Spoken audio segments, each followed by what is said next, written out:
Muito bem, pessoal. Estamos então agora oficialmente começando o nosso treinamento, né? Bem-vindos a todos, né? Bem-vindos a todos. Obrigado aí pela participação de todo mundo. Vamos estar de hoje, a quinta-feira, das 7 às 9, e a ideia é que a gente faça um treinamento interativo, um treinamento leve, mas um treinamento que leve a informação correta para todos, né? E que todos saiam depois desse treinamento com um aprendizado bem bacana, tá? É, Nivelamento de técnicos de redes FTTH, né? O porquê da importância disso, né? Eu sempre digo, né, que hoje o que todas as empresas têm para oferecer é um serviço de fibra ótica, né? Então, o serviço em si, ele acaba não sendo mais um diferencial da empresa, né? Então, claro que o atendimento ele vai ser um ponto bastante importante para o cliente, mas também a qualidade do nosso serviço com relação aos nossos técnicos também vai ser super importante, né? É importante que a gente cause uma boa impressão para o cliente, né? No momento em que a gente vai até a casa do cliente fazer uma instalação.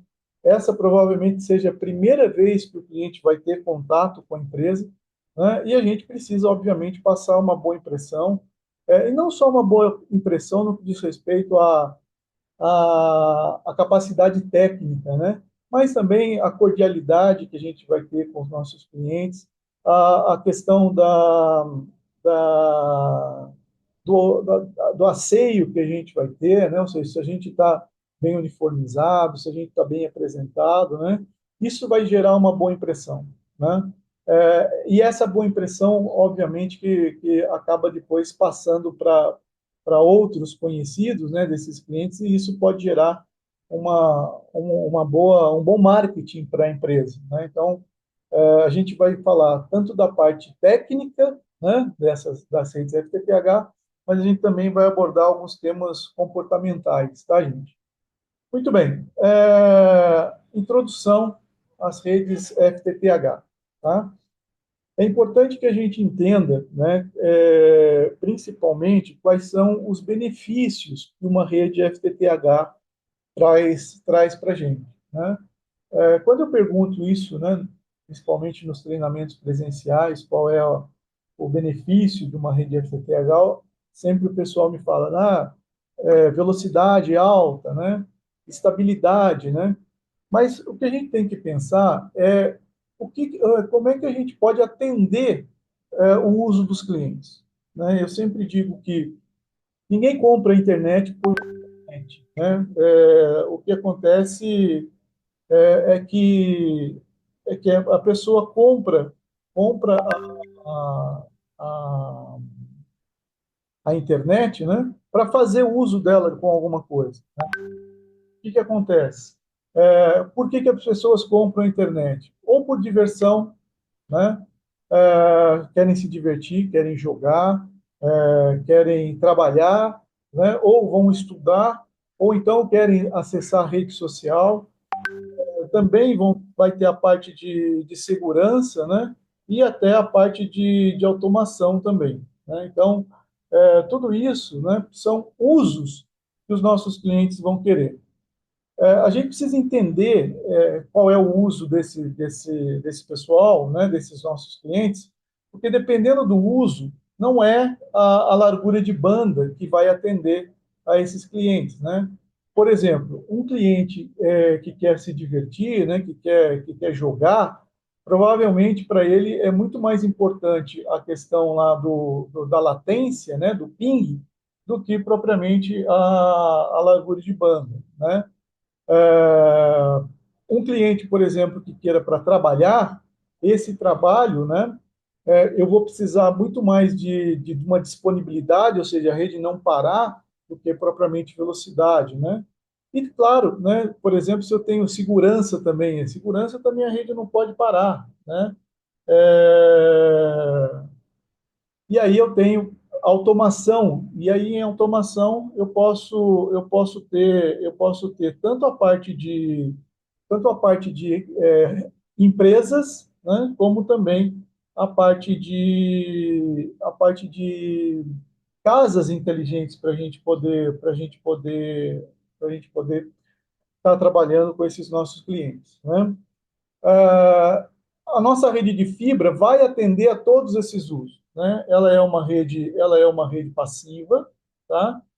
Essa rede passiva, ela está preparada para entregar uma largura de banda extremamente alta hoje, como o pessoal costuma fazer, até 1 giga, né? Mas a gente vai ver que a gente já tem equipamentos com mais de 1 giga, né? Que a porta PON vai ser de 10 gigas, e a gente não vai precisar mudar a rede, ou seja, a rede ela é transparente e a gente consegue então atender uma demanda ainda muito mais alta, né?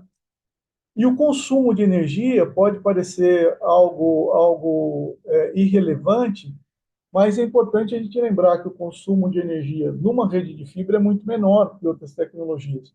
Ou seja, a gente tem aí uma rede mais sustentável, né, do ponto de vista ecológico também. Muito cliente valoriza isso, né? Então é legal a gente saber disso, né, para poder a gente também contar isso para os nossos clientes, tá? Muito bem.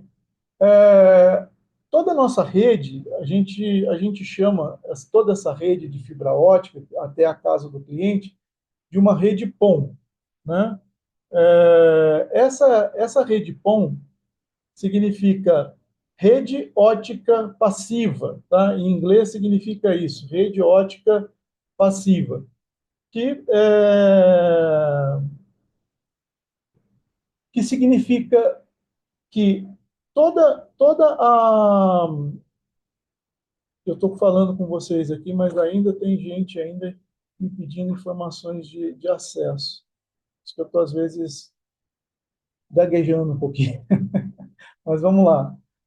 Toda essa rede passiva é uma rede PON, né? E a rede PON significa que eu não preciso ter energia na minha rede externa. Energia eu só vou ter ou na casa do meu cliente ou na minha central. E isso faz com que a rede ela se torne mais estável, né? Ou seja, eu não tenho nada na rua para queimar, para travar, né? Como outras tecnologias a gente vê isso acontecendo, tá? Então, a rede PON ela acaba sendo uma rede mais estável por isso, né? Por ser uma rede passiva e não precisar de uma rede, não precisar energia na minha planta externa. Vocês todos já devem ter ouvido falar, mas quem não viu vai estar ouvindo agora, não só da rede FTTH, mas como também é muito comum o pessoal falar de uma rede FTTX, né? Uma rede FTTX nada mais é do que variações que a gente tem da nossa rede FTTH. Na verdade, depende muito de até onde vai a minha fibra ótica. Dependendo até onde vai a minha fibra, eu posso estar trocando esse X aí por várias letras, né? É o que eu coloco aqui nessa figura, né?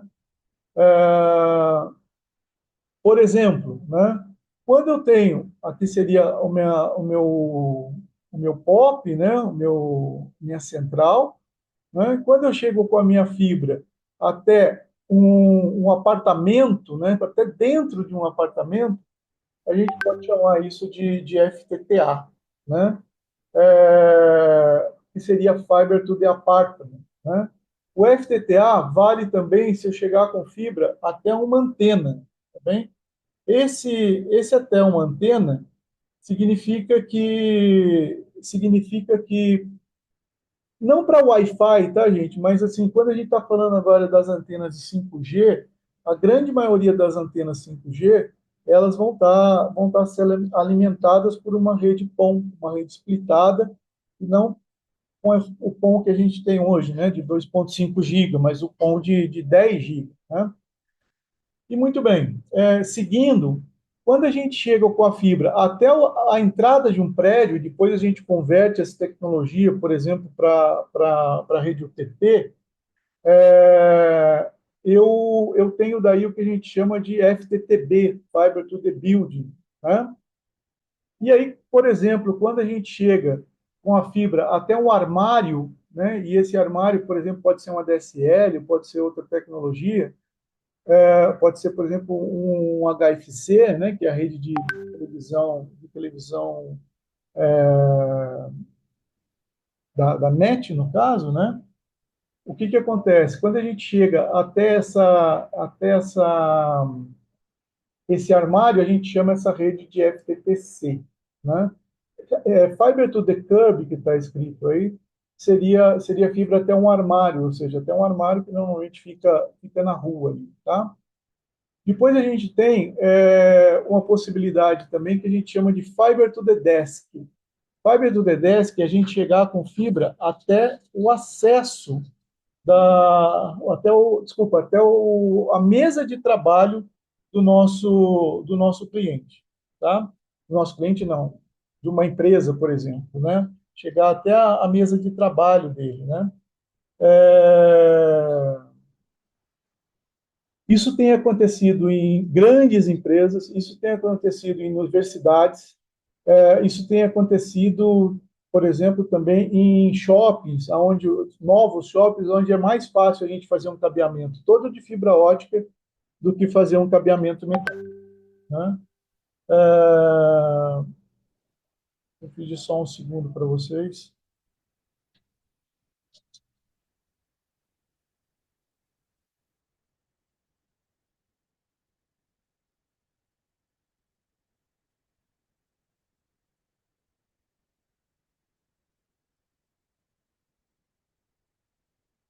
Muito bem. E também o FTTH, né, que todos vocês com certeza já conhecem, que é o que a gente faz, que é chegar com fibra até a casa do cliente. E tem uma nova solução hoje no mercado que se chama FTTR. Essa pode ser novidade para vários de vocês, que é o Fiber to the Room. O Fiber to the Room significa que a gente vai chegar com a fibra até a casa do cliente, normal, né, numa ONU ou numa ONT, e depois o cabeamento interno da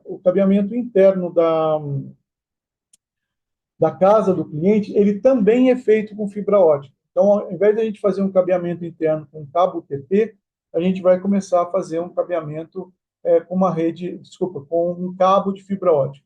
Um cabo de fibra ótica especial, tá, gente? Não é o cabo que a gente está acostumado. Eu vou ter que colocar esse vídeo aqui, e aí vocês vão ver como é que o pessoal tem feito aí. Algumas operadoras, inclusive, já estão disponibilizando esse tipo de instalação, tá, gente? Então, aí está o técnico, né, fazendo a instalação, e vocês podem ver que a bobininha de fibra aqui, né, ela está mexendo, ou seja, tem uma fibrazinha que a gente chama de fibra invisível, tá? Que ele vai literalmente colando na parede, né? Obviamente que não é todo mundo que vai precisar de um tipo de instalação desse, né?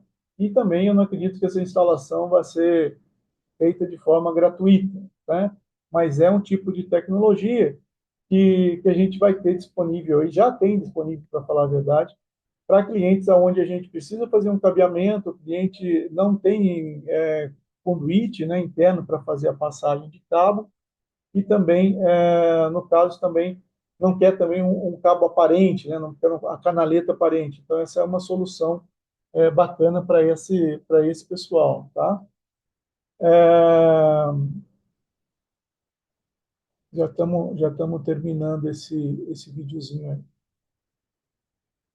É uma fibra, tá, pessoal? Super resistente, tá? Ela é mais resistente do que a fibra que a gente usa normalmente, tá?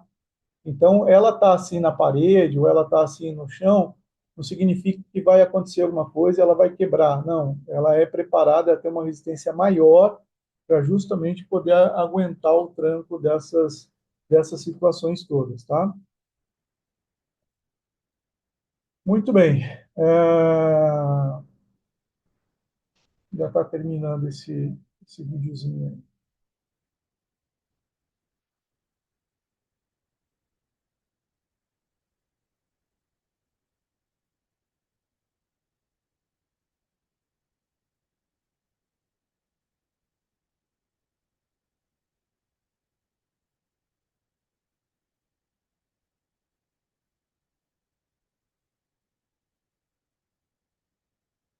Bom, o que eu quero começar a comentar com vocês agora, então, é a respeito dos elementos principais da nossa rede FTTH, né? De como eles se entrelaçam, tá? Tem uma pergunta aqui no chat se aquela fibra lá sofre alguma atenuação. Não. Ela é mais resistente fisicamente e ela também é menos sensível à atenuação. Então, não é uma fibra comum, não é a fibra que a gente está acostumado a utilizar, é uma fibra que a gente pode, entre aspas, praticamente dar um nó, que a gente não vai ter problema de atenuação, não. Tá? É... Muito bem, pessoal. Separando a nossa rede entre central, rede de distribuição e cliente, né? Na central, o primeiro equipamento que a gente tem, né, vai ser o nosso amigo, opa, a nossa amiga OLT, né? A OLT vai ser o equipamento que vai distribuir toda a internet para os nossos clientes, né?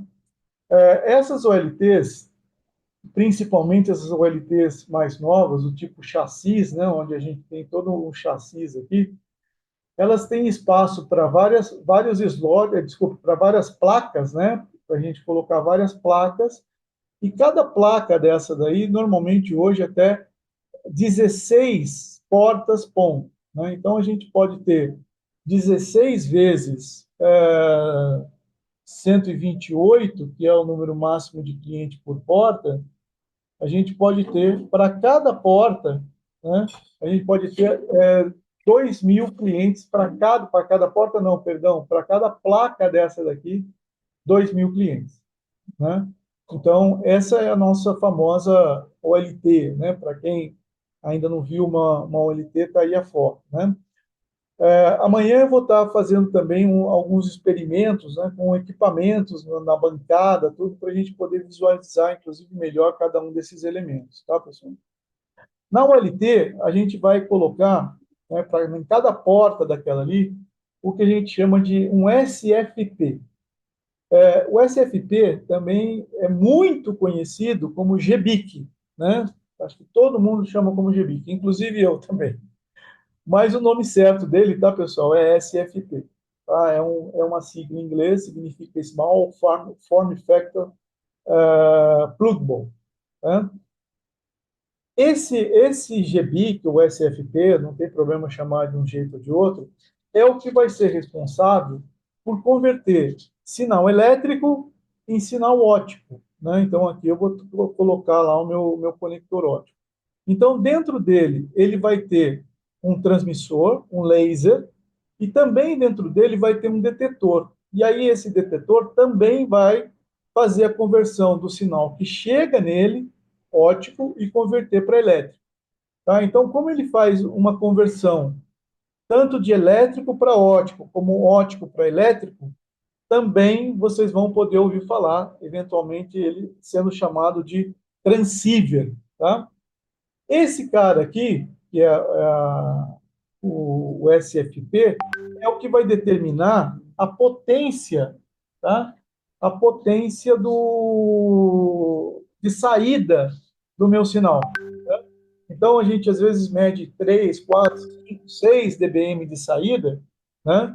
Ele vai ser determinado pela classe desse SFP. Depois a gente vai ver todas as classes, qual é o nível de potência que a gente pode esperar de cada um deles, tá? Muito bem, seguindo, também na minha central eu vou ter um DIO. DIO nada mais é do que uma gaveta dessa daqui, aonde a gente vai chegar com o cabo que vem da rua, tá? E esse cabo que vem da rua, a gente vai estar emendando ele, né, em alguns pigtails, que a gente chama, né? Então, o cabo que vem da rua emenda nesses pigtails, para ele ganhar, para cada fibra do cabo ganhar um conector, e aí eu vou ter uma conexão entre a minha OLT e o meu DIO. O que é importante a gente saber, né? Cada porta PON, né, da minha OLT, ela vai ser ligada em uma fibra do meu cabo, né? Então, é por isso que os cabos que a gente utiliza saindo da central, normalmente são cabos de muitas fibras. Eu diria que de 48, de 72, às vezes de 144 fibras, né? Por quê? Porque cada porta dessa POM que a gente falou, vai ter uma fibra, né? Então, por isso que a gente tem tanto a minha ULT, né? Por exemplo, uma ULT dessa aqui, e cada placa dessa aqui tem 16 portas, né? Pronto, já consumiu 16 fibras do meu cabo. Duas placas, 32, ou seja, o cabo de 36 fibras praticamente já foi, né? Então, se eu quero carregar, né, todas essas portas aqui com fibra, por isso que a gente precisa de cabos com muitas fibras saindo da nossa central, tá bem? Bom, e aí esse primeiro cabo que vai até a nossa central, a gente chama esse cabo de cabo óptico de alimentação. Na verdade, ele pode ter vários nomes, tá, pessoal? Ele pode ser um cabo de alimentação, ele pode ser um cabo troncal, ele pode ser um cabo de primeiro nível, ou seja, ele pode ter vários nomes, mas é o cabo que sai da minha central, levando fibra, né, e levando luz que está saindo das minhas portas PON. Esse cabo, eventualmente, a gente vai precisar fazer emendas nele, né, para poder chegar mais longe, né? Uma bobina dessa de cabo tem em torno, normalmente, de 3 quilômetros. Então, quando a rede é muito grande, a gente vai estar fazendo emendas, né, nesse meu cabo, né? Então, utilizando aí uma máquina de emenda, tá? E aí, depois disso, a gente vai chegar com o cabo numa caixa de emenda, né? Numa caixa de emenda que a gente chama de cell, né? Caixa de emenda ótica. É... Essa caixa de emenda, ela vai ter basicamente duas funções. Primeiro, né? Ela vai fazer a minha primeira splitagem, ou seja, cada fibra do meu cabo, na figura a gente está mostrando uma, mas cada fibra do meu cabo, a gente vai ligar num splitter, né? Para poder dividir esse sinal, né? É, esse splitter, normalmente a gente chama de splitter de distribuição, ou então splitter de primeiro nível, tá ok? E aí, cada fibra depois do splitter, a gente vai ligar de novo num outro cabo, tá? Num outro cabo que a gente chama de cabo de distribuição. Esse cabo de distribuição, ele vai estar interligando essa minha primeira caixa, que na verdade é o início de um ramal, né? Porque ele está ligado numa porta-PON específica. Então, porta-PON, fibra, caixa, splitter, splitei. Depois que eu splitei, vai um cabo fazendo a ligação dessa minha primeira caixa de distribuição às minhas caixas de atendimento, né? As minhas caixas de atendimento, ou caixas NAP, que a gente chama. Na verdade, o termo correto pela Anatel, tá, pessoal? Chama-se CTO, né? Mas muita gente chama de caixa de atendimento ou de caixa NAP, também não tem problema nenhum.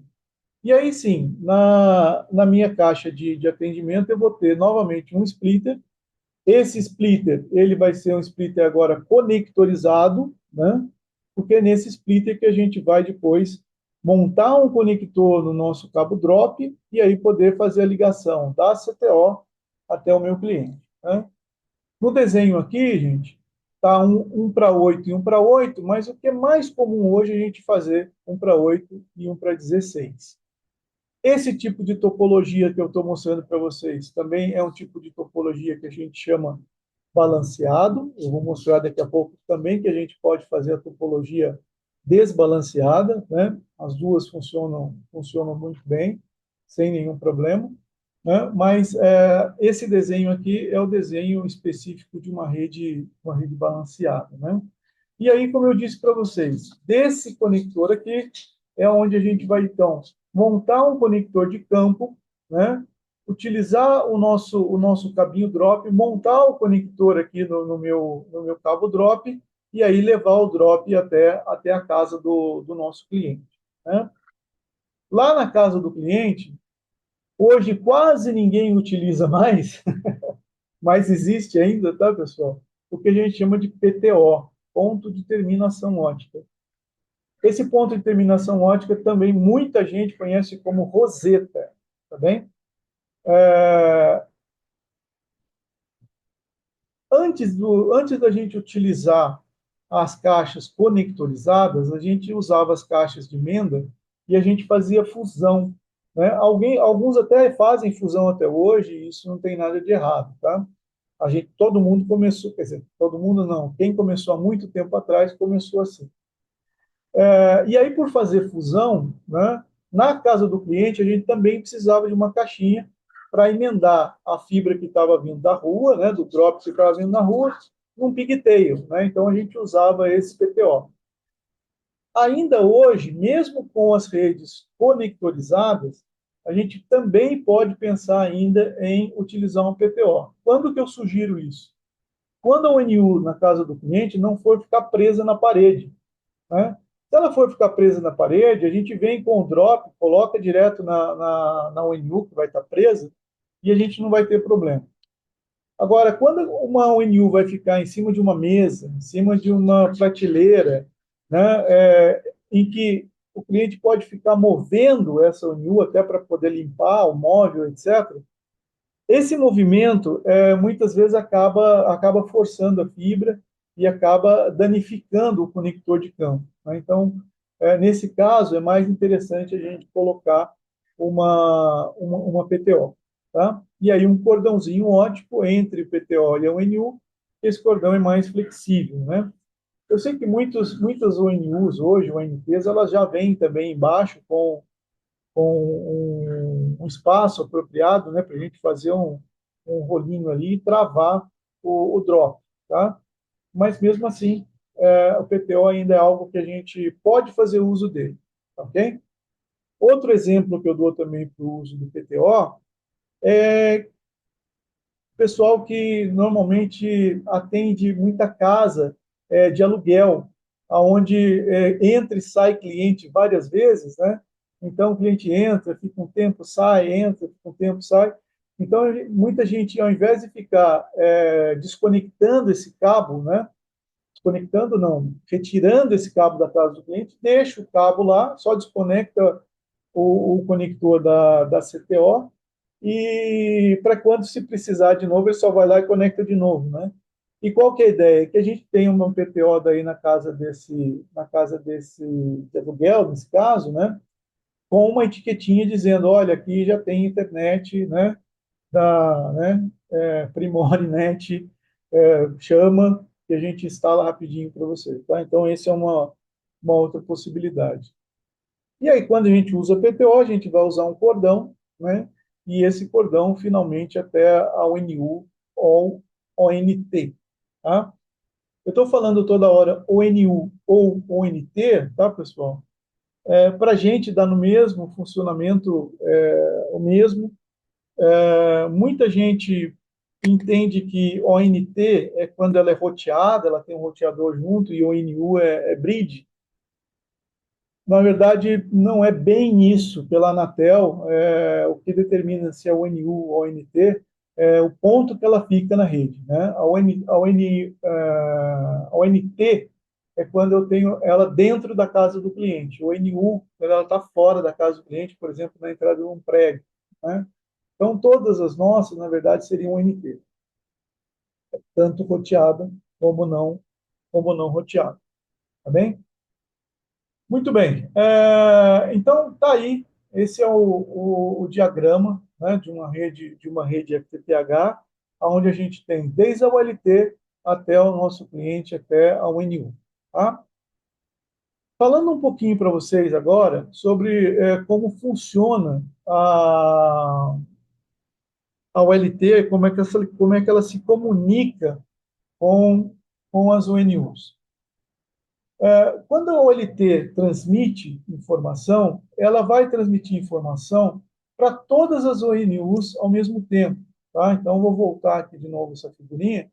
Vocês vão ver que a OLT vai transmitir a mesma informação, essa mesma informação vai chegar em todas as ONUs, e aí cada uma delas, através do MAC, filtra o que é dela e o restante das informações ela descarta. Né? Então, chega todas as informações, descarta o que não é dela, para poder estar levando lá para o computador ou para o smartphone, enfim, né?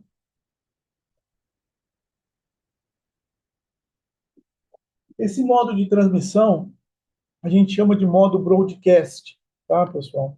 Ou seja, quando a OLT fala, todo mundo escuta, né? Ao mesmo tempo. Agora, quando os clientes, quando o equipamento cliente vai falar, não pode ser todo mundo ao mesmo tempo.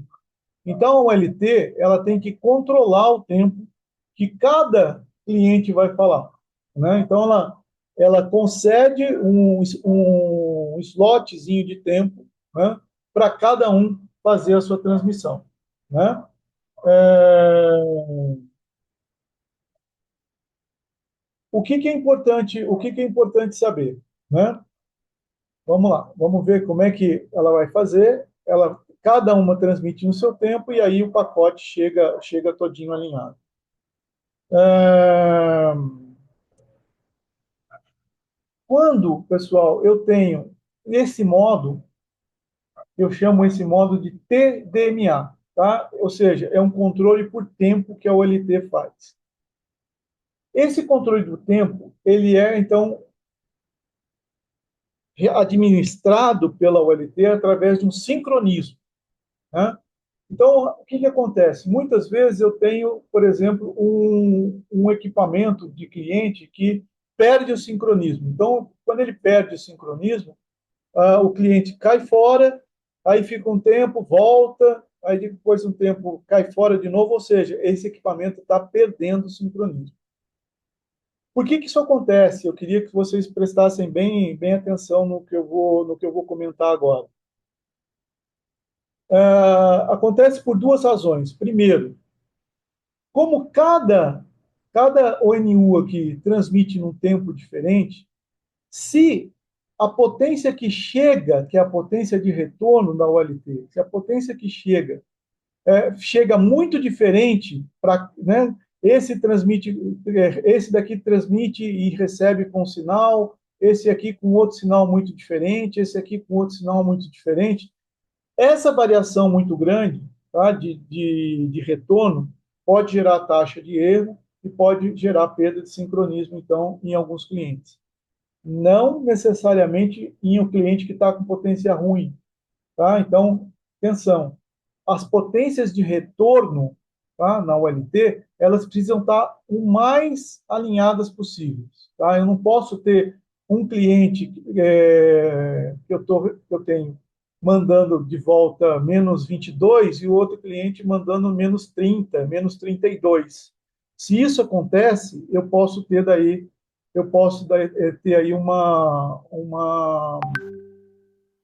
um erro de sincronismo. Tá? Estão me perguntando aqui TX, RX, né? Estou falando aqui RX na ULT, tá, gente? É a potência de retorno que ela deve estar o mais alinhada possível. Numa rede balanceada, isso vai acontecer por conta de perda de drop que a gente tem. Se a gente mantiver os drops sempre com 1 dB, né? Como a gente vai ter praticamente a mesma perda, desculpa, a mesma potência nas CTOs, a gente vai também ter potências equilibradas na volta, tá? Esse é um caso.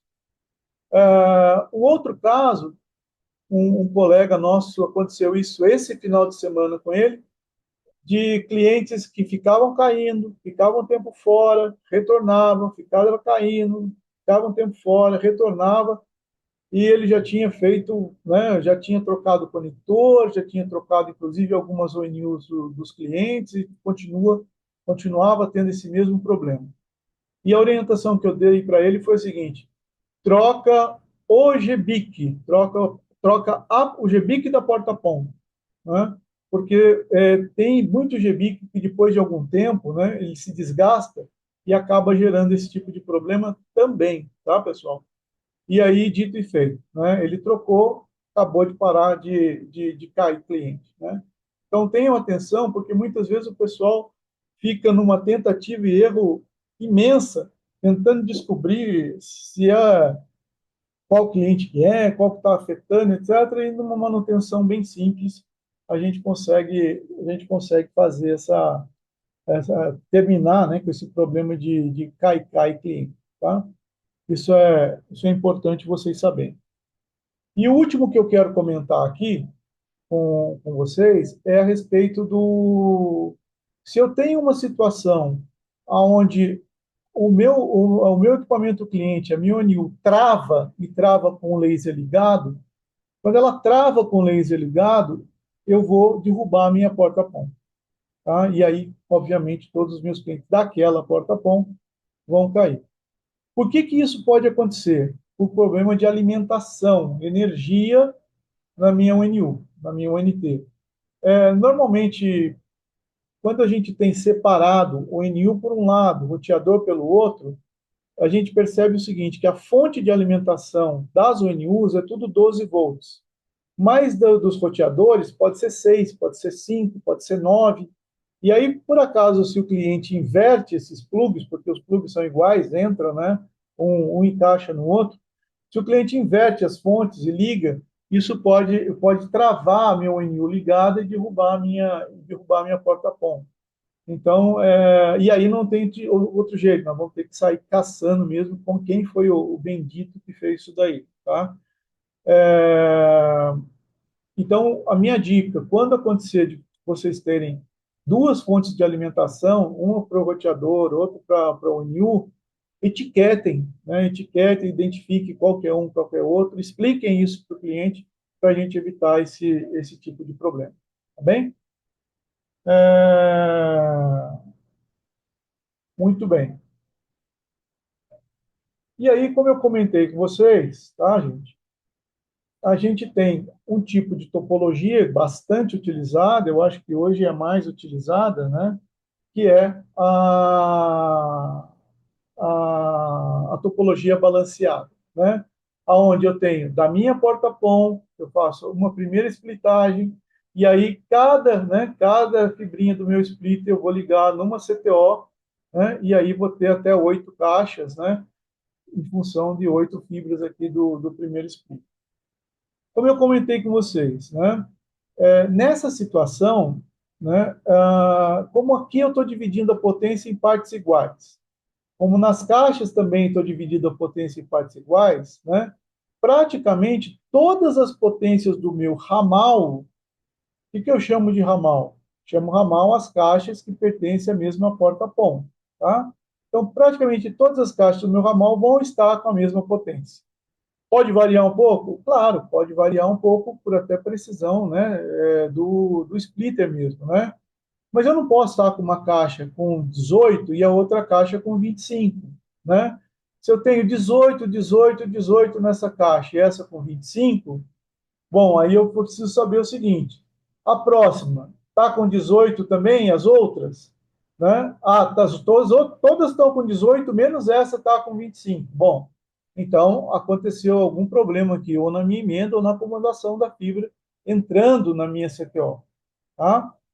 Agora, se eu tenho 18 até aqui e depois todas estão com 25, né? O problema não é provavelmente emenda. O problema é que entre a caixa 3 e a caixa 4, o meu cabo atenuou. Então, pode ter sido um galho que caiu no cabo e atenuou, né? Uma ancoragem que soltou o cabo e atenuou, mas fica simples, inclusive, da gente localizar o problema, né? Sabendo qual é a topologia e qual é a potência esperada em cada caixa, tá? Também bastante utilizado é a topologia desbalanceada, né? Cada uma tem as suas vantagens e desvantagens, né? Isso é uma questão de projeto, na verdade, que cada empresa escolhe, né? Mas na topologia desbalanceada da minha porta-PON, eu não tenho um primeiro splitter aqui na caixa de emenda, e aí na primeira CTO eu vou ter um primeiro splitter que parte da potência ele vai colocar para o meu atendimento e parte vai seguir adiante. Parte vem para o atendimento, parte vem adiante. E assim sucessivamente, né? Isso faz, né, muita gente gosta dessa topologia porque a gente usa uma fibra só para interligar todas as NAPs, né, todas as NAPs do ramal. o que é uma boa, né? Pode gerar aí uma economia na construção da rede. Em compensação, né, se a gente não utilizar bem direitinho, né, a sequência de splitter, né, projetada, a gente vai começar a ter desequilíbrio de potência entre as caixas. Desequilíbrio de potência entre as caixas pode, de novo, desequilibrar o sinal de retorno e gerar aquele problema de sincronismo que eu já falei para vocês, né? Então, a rede desbalanceada, ela funciona bacana também, mas é preciso que a gente tenha bastante cuidado na hora da montagem, tá, gente? Inclusive, uma rede desbalanceada, a gente sempre vai montando a caixa e medindo para ver se está o sinal correto. Monta outra, mede para ver se está o sinal correto e segue. Porque uma fibra que a gente inverta aqui também, a gente também acaba depois com o sinal dali para frente. Tá bem? Muito bem, pessoal. E aí, terminando, acho que já essa parte de introdução, tá? Eu queria falar para vocês sobre as tecnologias que a gente tem para rede FTTH.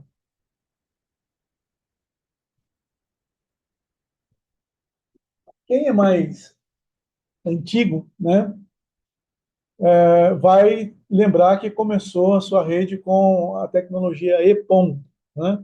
Muita gente utiliza ainda hoje, mas quem está começando uma rede, já praticamente todas as redes hoje já são uma tecnologia que a gente chama de GPON.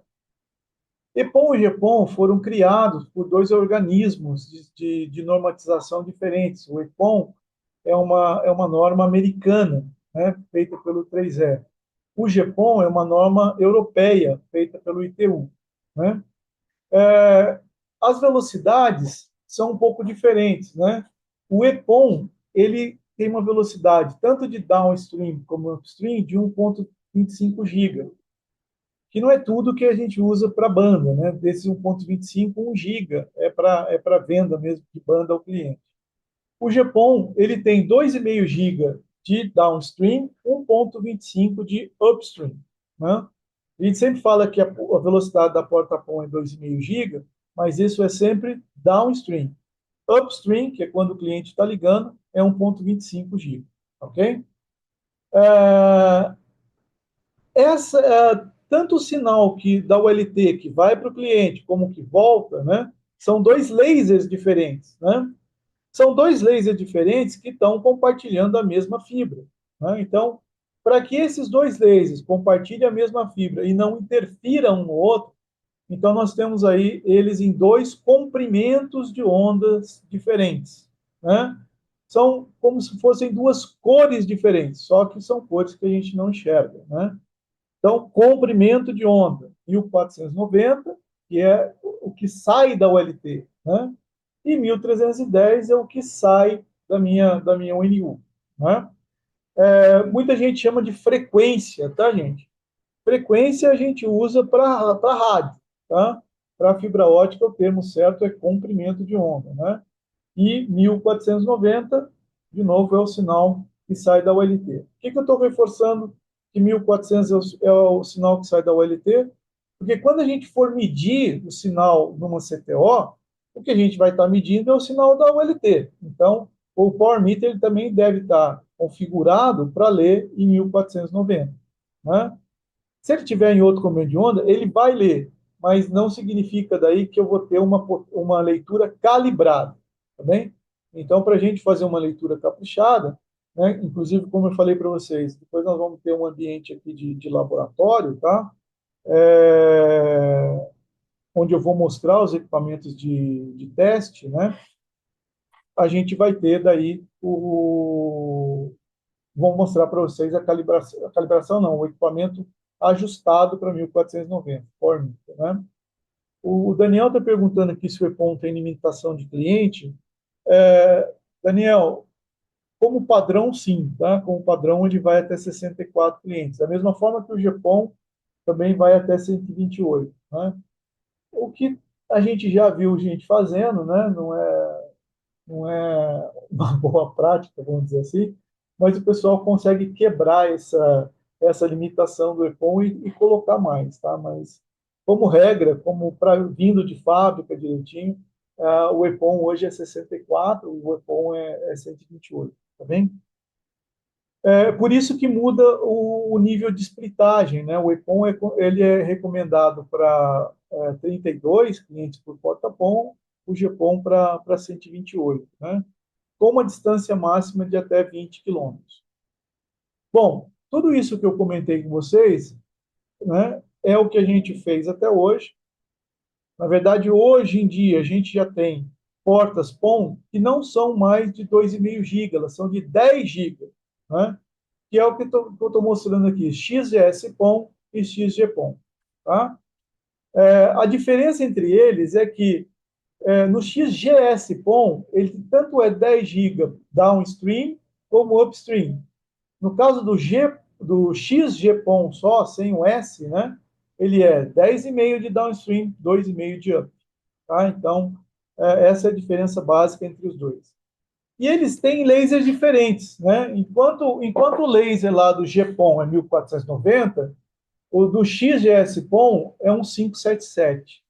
Enquanto o laser da minha UNU GPON é 1310, a UNU GPON é 1270, ou seja, são lasers diferentes. Isso vai proporcionar a gente, né, algo bem bacana que eu vou mostrar para vocês aí no próximo slide. Outra diferença do XGS-PON é que ele pode ser dividido até 256 clientes por porta-PON e ele alcança uma distância ainda maior de 40 quilômetros. Tá? Muito bem, pessoal. E aí, o que eu falei para vocês que eu queria mostrar, que é bem bacana, quando a gente tem hoje a minha OLT GPON, essa OLT GPON ela vai ser splitada e vai chegar na casa dos nossos clientes, né? Esses clientes conectados aqui na minha OLT GPON, tá? Agora, para poder isso funcionar, a gente já viu que a OLT emite laser em 1490 e recebe laser em 1310. É isso que a gente viu. Agora, a gente também pode ter uma OLT XGPON que a gente vai ligar na mesma fibra, tá? Não no mesmo cabo, na mesma fibra. Para isso, a gente vai precisar ter os dois comprimentos de onda diferentes, né? A gente já viu que é diferente. O OLT é um 577 para ir, um 270 para voltar.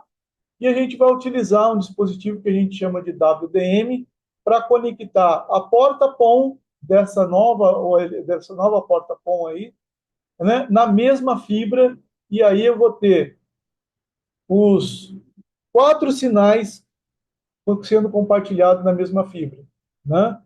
Interferindo com o outro? Não, porque são 4 sinais em comprimentos de onda diferentes. E o que é bacana?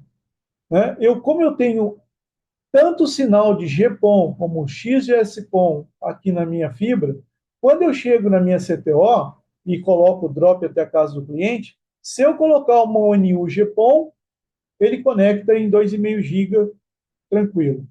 Se nessa mesma fibra eu tiro esse equipamento e boto o equipamento XGS-PON, ele conecta na porta XGS-PON em 10 GB. Ou seja, a gente consegue ampliar bastante a capacidade da nossa rede, né, até em termos de número de clientes, usando uma OLT de 10 GB ao mesmo tempo que uma OLT de 2,5 GB.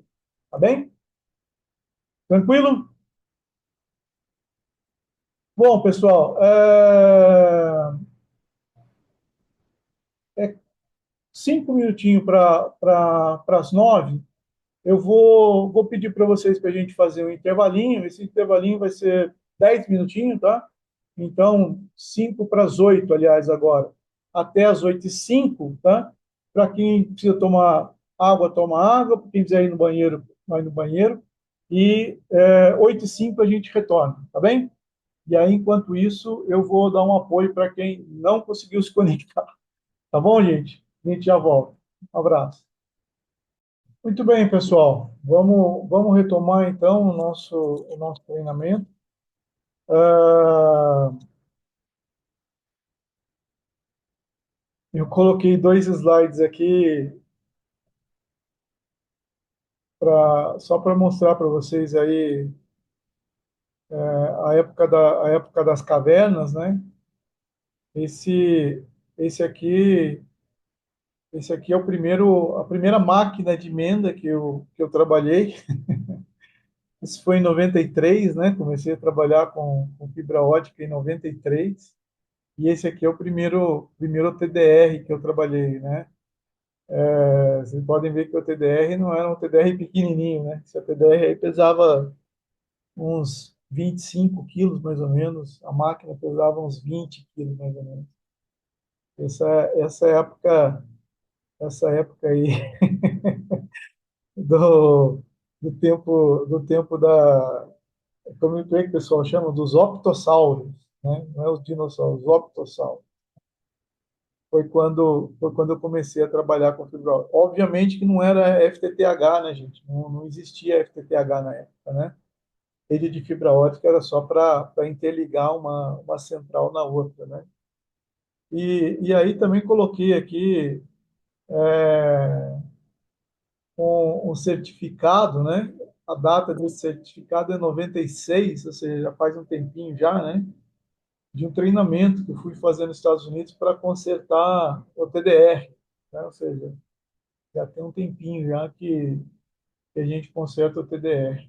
E mesma coisa, só que daí foi em 97, né?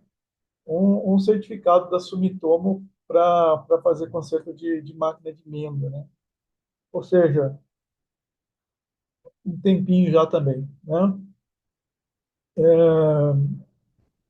A gente olhando, né, para aquele tempo e hoje a gente vê quantas coisas evoluíram, né? Como é que os equipamentos né, hoje estão bem mais leves, bem mais modernos, mais rápidos, enfim. É muito bacana a gente ver como é que isso era, né? E como é que isso é hoje, né? Tem gente aí que tá com máquina para consertar. Depois a gente fala disso. Mas muito bem. Vamos lá, pessoal. Falando dos equipamentos passivos da rede FTTH, né? O primeiro componente passivo, vamos dizer assim, da rede, né? É a fibra ótica, tá? Quando eu falo fibra ótica, tem gente que lembra do cabo de fibra ótica. Não é disso que nós vamos falar por enquanto. Quando eu falo fibra ótica, tem gente que lembra de um cordãozinho. Também não é disso que nós vamos falar por enquanto. O que nós vamos falar é da fibra propriamente dita, tá? O pelinho lá de vidro que está dentro do cabo. É disso que nós vamos falar nesse primeiro momento, tá? Eu coloquei aqui para vocês, né? Vai constar do material de vocês, da apostila, tudo direitinho, né? Uma linha do tempo que mostra como que foi a evolução da fibra ótica, principalmente aqui no Brasil, tá? Não vou ler aqui uma por uma, isso depois vocês podem fazer com calma, tá? Mas a primeira fibra para uso para telecomunicações, ela foi apresentada para o mercado em 1970, tá? Era uma fibra de baixa perda, para a época era baixa perda, e multimodo, e ela tinha 20 dB por quilômetro. Tá? As fibras que a gente tem hoje, elas estão na casa de 0,2 dB por quilômetro. Essa fibra tinha 20, tá? Ou seja, 100 vezes mais. Né? E isso, na época, foi considerado de baixa perda. Né? Bom, o Brasil ele acompanhou todo esse processo de fibra ótica no mundo, e quando foi em 1977, a gente conseguiu produzir fibra ótica no Brasil, com tecnologia brasileira. Tá? Então, a gente não inventou a fibra, mas a gente desenvolveu a nossa própria fibra. Tá? E o primeiro teste não, o primeiro enlace, né, operacional que foi feito no Brasil foi em 1984. Isso foi lá em Uberlândia, tá? Na empresa que hoje é a Algar, né? Embora a Algar nunca foi a empresa maior de telecomunicações telecomunicações no Brasil, ela foi a primeira em fibra ótica, porque o Grupo Algar também foi dono da primeira fábrica de fibra ótica que teve no Brasil, que foi a BC Chistal, né? Então, por isso que a Algar começou.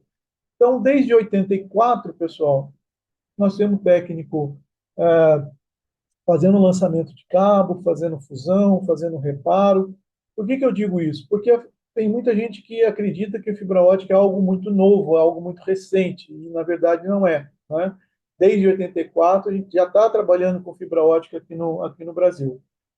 A novidade de tudo isso é a gente chegar com fibra até a casa do nosso cliente. Isso sim é mais recente, né?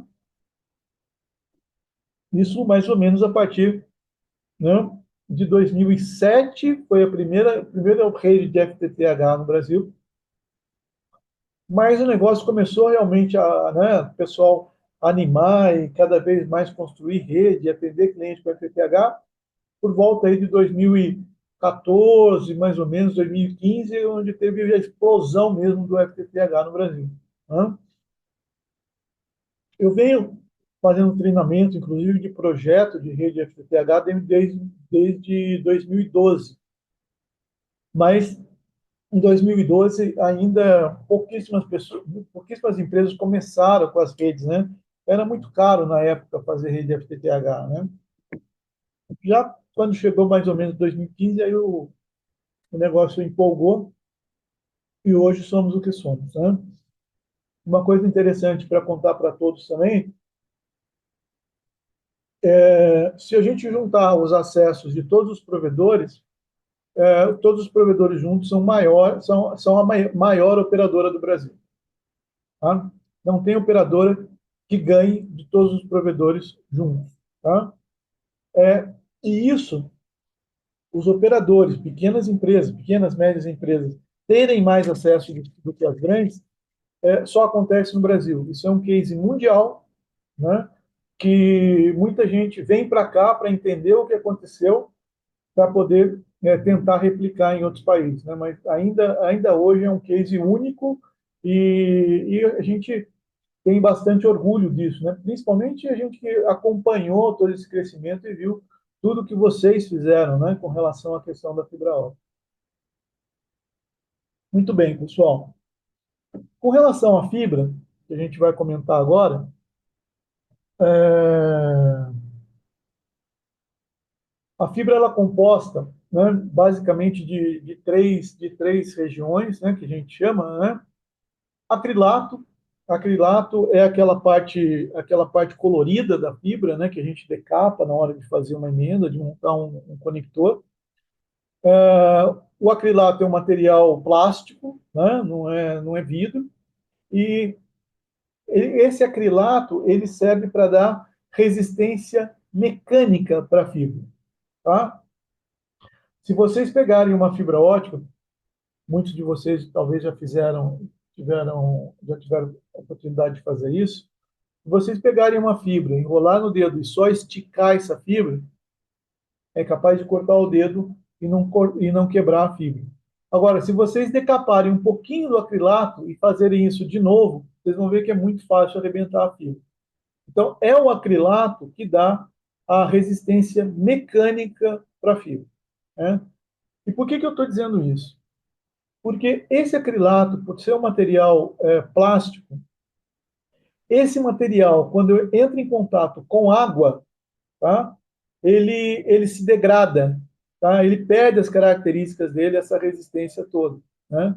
Então, aí, se ele está degradado, ele fica frágil e ele pode ser tão frágil que ele chega a poder estar rompendo uma fibra dentro de uma caixa simplesmente por ter ficado exposto ao contato com água durante muito tempo. Né? Então, o que eu quero dizer com isso? É importante, principalmente quem for trabalhar na construção da rede, né, que a caixa de emenda ela seja bem vedada. Tá? É, a gente vê sempre o pessoal falando de formiga dentro da caixa, de água, etc. Por que isso acontece? Porque a caixa não foi bem vedada. Né? Então, é muito importante a gente tomar cuidado com isso para evitar problemas futuros na rede. Se vocês pegarem uma caixa de menda, numa caixa de menda, não uma CTO, tá, gente? Mas uma caixa de menda, vocês vão perceber aqueles bicos de pneu de bicicleta ou de carro. Aquele bico ali, muita gente acha que é para tirar a pressão da caixa ou para colocar pressão, enfim.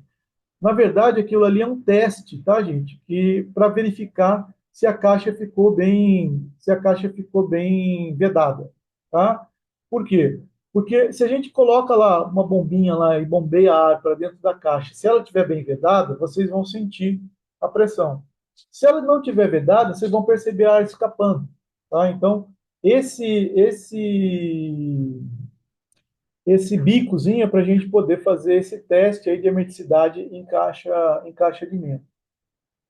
Em CTO, a gente não tem CTO, a não ser as CTOs pré-com, que a gente vai falar depois, mas a não ser todas as outras CTOs, elas não são herméticas. Né? O teste de homologação que é feito nela é teste de chuva.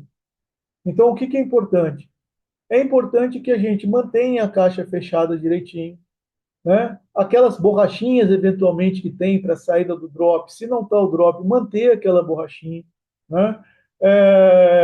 Eu vejo muitas vezes a caixa com a tampa aberta ou a tampa quebrada, ou sem o anel de vedação da tampa. É importante a gente poder manter essa CTOs tampada o máximo possível, né? Em boas condições, né? Para que a gente não tenha problema, né? Para que não seja tão fácil, né? De formiga, abelha, lagarto, enfim, um monte de coisa que aparece depois na caixa e acaba depois danificando. E o problema de danificar a caixa é depois o cliente fica fora, né? E a gente sabe, né? O cliente hoje tem tanta opção que se ele fica fora algumas horas, ele eventualmente ele já pede para outro e deixa de ser o nosso cliente. Né? Então, manter a CPOs em boas condições, tá? É importante. A gente precisa realmente fazer isso daí. Nos treinamentos presenciais que eu faço, né, os técnicos me dizem assim que quando eles começaram a trabalhar, a CTO já estava já do jeito que eles encontraram, toda bagunçada, sem tampa, sem anel, né, aquela bagunça. Eu nunca vi alguém falar para mim que foi ele que bagunçou. Sempre já estava bagunçado, né? Alguém começou isso. Vocês concordam comigo?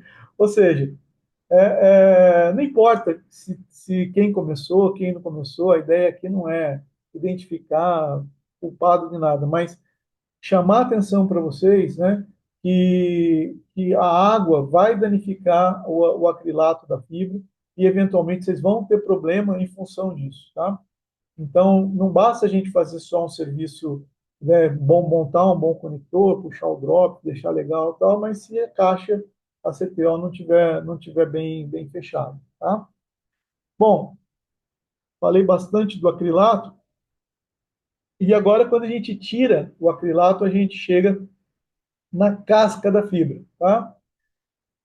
Também muita gente acha que o acrilato é casca. Não, acrilato é acrilato. A gente chama também um acrilato de revestimento primário, tá bem? Então, se vocês ouvirem revestimento primário, é o acrilato. Tirou o revestimento primário, o alicatezinho de decapar. Agora nós temos uma casca. A casca vai ser uma região da fibra que vai funcionar como uma superfície refletora para o sinal que vai estar sendo transmitido pelo núcleo da fibra. Tá? Então, aqui eu vou ter o meu núcleo. Né? Atenção, esse desenho, isso aqui é só um desenho para ilustrar os tamanhos, tá, gente? Não dá para a gente separar núcleo de casca, é uma coisa só. Mas a luz vai se propagar só pelo núcleo, tá? O núcleo da fibra. Tá? E a casca é responsável por manter essa luz confinada dentro da fibra. Ok? Então, acrilato, proteção mecânica, casca, superfície refletora, núcleo, por onde eu tenho a transmissão da minha fibra. Tá? Muito bem.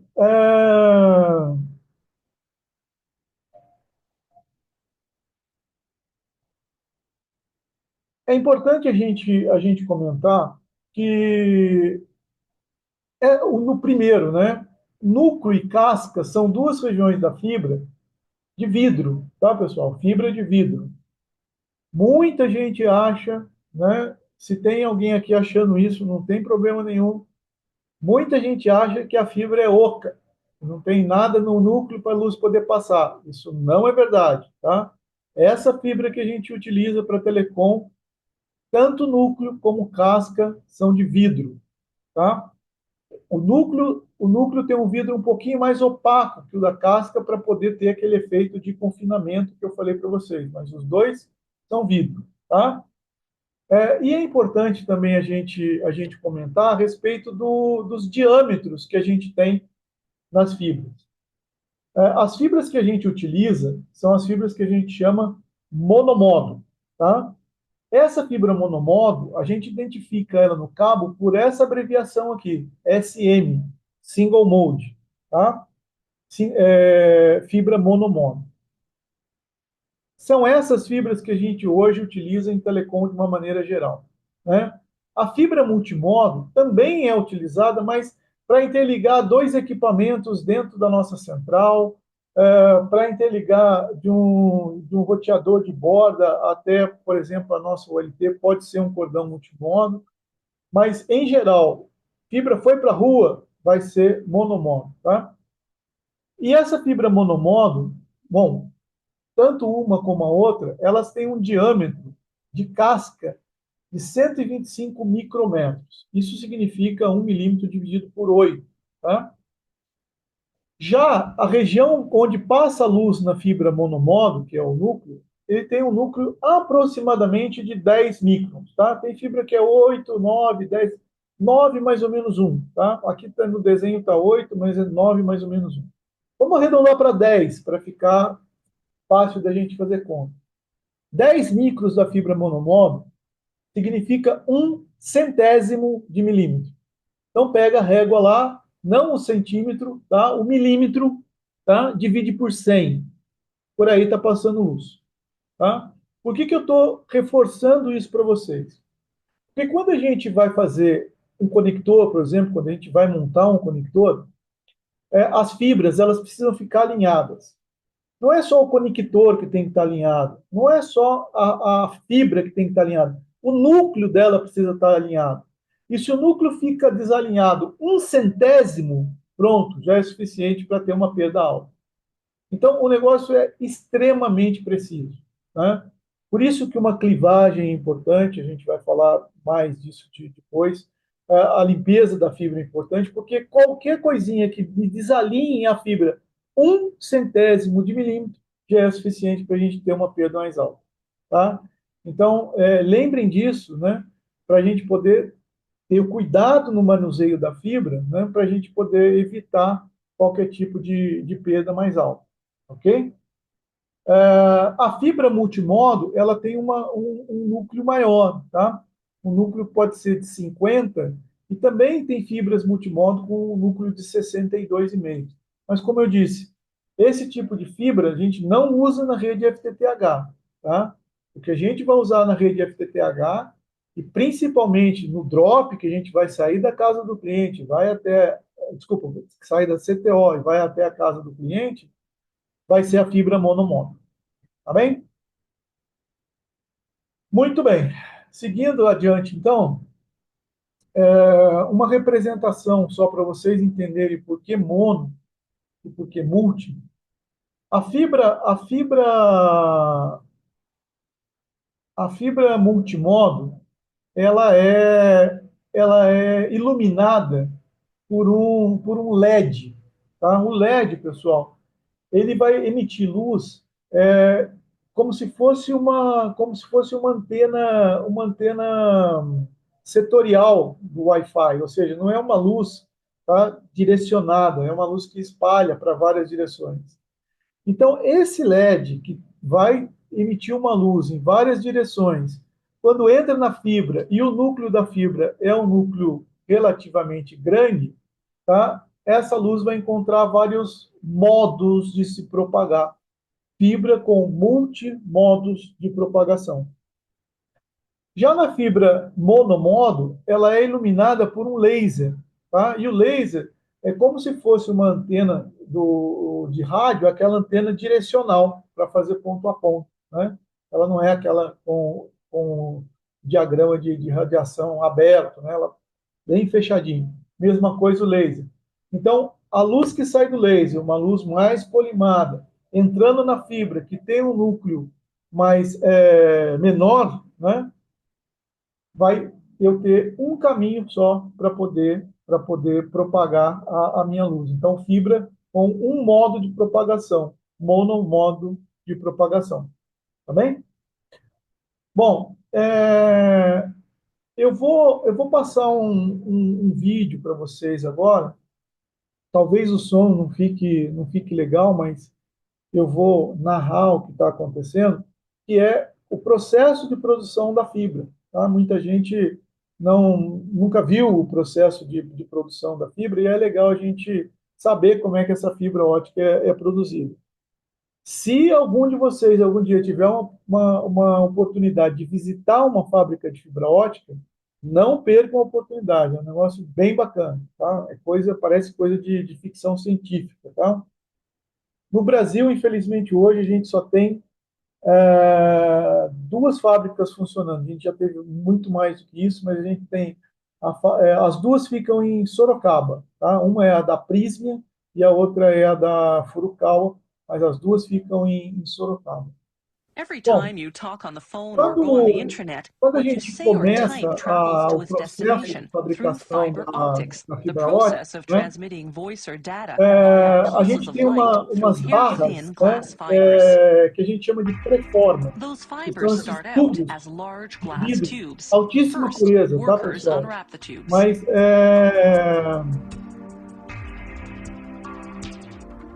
esse tubo que a gente está vendo aí agora vai ser depois a casca da minha fibra ótica, tá? Then they Ele é submerge them limpo, in a né, para tirar corrosive qualquer bath of tipo de hydrofluoric impureza que tem acid. no That interior removes dele. any oil residues. E aí depois vocês vão ver que a gente vai Then they set colocar a ele num tube into torno each e end vai of a lathe. emendar essa barra na outra, ou seja, a gente vai fazer com que esse tubo fique maior comprimento, né? As the Ainda nós tubes estamos falando spin, só they're a heated with a casca da fibra hydrogen-oxygen ótica, flame. tá?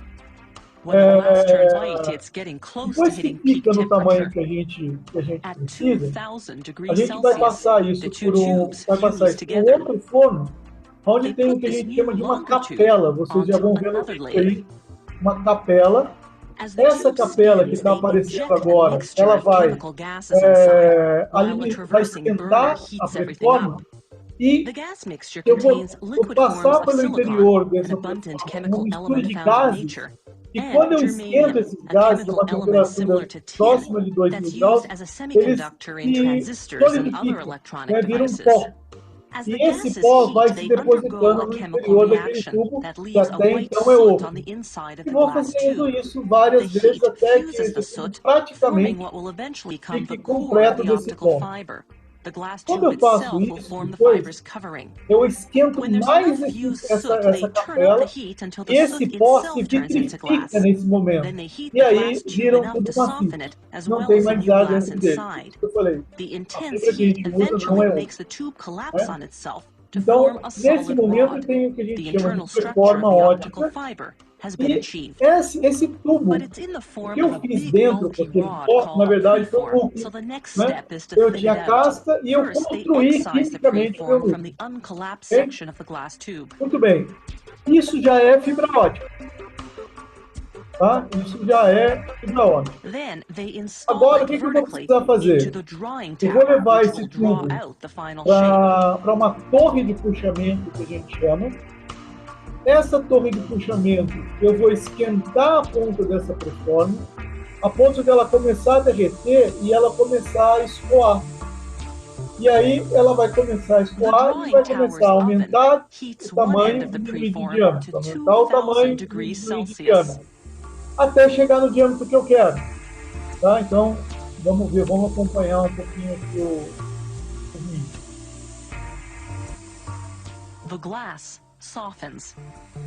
Quando chega no tamanho que eu quero, tudo isso controlado por computador, Gravity né, helps obviamente, pull né, it down, like the aí honey eu começo dripping a from a spoon. enrolar desculpa, primeiro eu passo ela por um tanque com acrilato e depois do acrilato eu começo a enrolar ele numa bobina. Mas vocês já vão ver isso acontecer. Then, using a glob of glass as a weight, they stretch the soft glass and keep stretching it until they formed a thin glass fiber.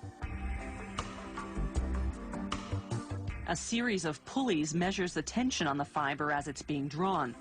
A special monitor makes sure the fiber's precisely the right diameter, 125 micrometers.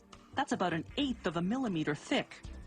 Then the fiber passes through UV lamps that bake on an acrylic coating to protect against dust and other contaminants. Bom, aqui eu já tenho a fibra sendo Finally, the bobinada, fiber o is diâmetro rolled onto a direitinho, drum. né? From E here, aí, it's either shipped essa as is bobina depois or é que eu put vou into a utilizar cable. na fabricação do meu cabo óptico. Tá, gente? Fiber optic cables are expensive to O que produce, que é as they're interessante smaller and lighter a than gente traditional comentar, copper né? cables.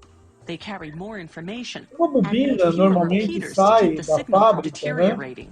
Com And unlike copper cables, they're immune to em torno electromagnetic de interference. 25 They're also hard quilômetros, to tá, gente? Em torno de 25 quilômetros. Não é difícil a gente encontrar bobinas de fibra com até 40 quilômetros, tá? Obviamente que essas bobinas depois vão construir o cabo de fibra ótica, né? Como eu disse para vocês. Mas também a gente pode, China hoje, né? Fábricas modernas da China, Japão, podem chegar a construir até 600 quilômetros de fibra numa bobina só. É obviamente que o tubo de preforma que eles trabalham é um tubo extremamente grosso, extremamente grande, né, que eles vão esticando, esticando até fazer 600 quilômetros de fibra. Tá? Ou seja, como eu disse para vocês, parece coisa de ficção científica. Tá? Muito bem. Avançando mais um pouquinho,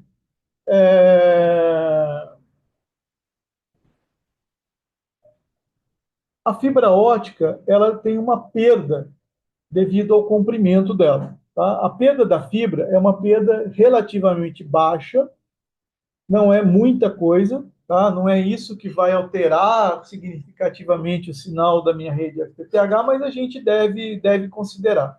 Tá? E o que é importante a gente observar? Que a perda que eu tenho na fibra, ela não é a mesma.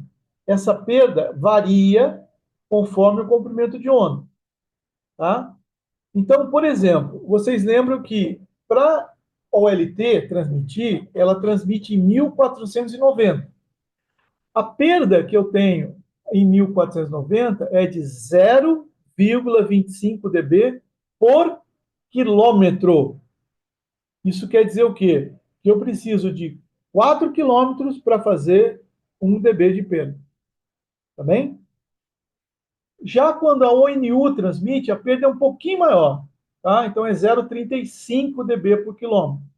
Então, nesse caso aqui, eu preciso de 3 quilômetros aproximadamente para fazer 1 dB. Né? E, por acaso, se alguém utilizar 1550, como vai ser o caso do XGS-PON, a perda vai ser em torno de 0,2, ou seja, menor ainda, né? 5 quilômetros para fazer 1 dB.